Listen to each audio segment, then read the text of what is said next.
my father testified against me in my custody battle. I made sure everyone knew why. The divorce started a year ago. Brad cheated with his secretary, a classic story.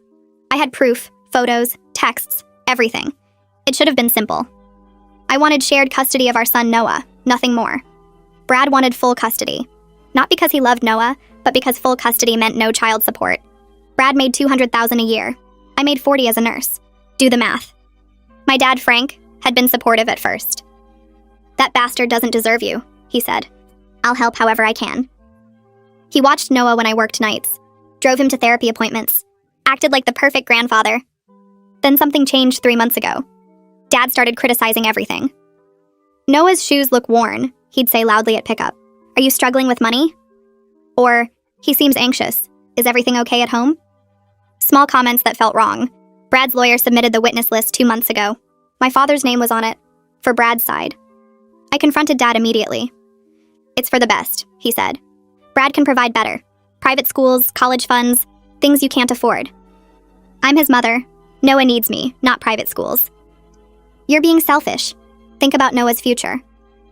The betrayal was devastating. My own father, testifying against me.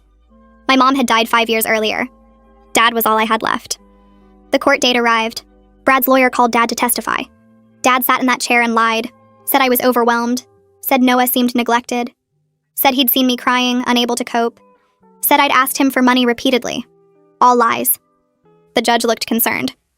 My lawyer tried damage control, but Dad seemed so sincere, so worried about his grandson, so reluctant to testify against his own daughter. Brad sat there smirking. That night, I was destroyed. Dad had effectively ruined my case. The judge ordered a custody evaluation based on his testimony. Then my friend Julia called. "Hey, weird question. I was at the country club yesterday and overheard your dad at the bar. He was drunk, talking about some investment opportunity with Brad." My blood went cold. "What exactly did he say?" "Something about 50,000? Once everything was finalized?" He seemed excited. Said Brad promised to help him with some business venture once he got full custody and didn't have to pay support. Everything clicked. Dad had been struggling financially since Mom died.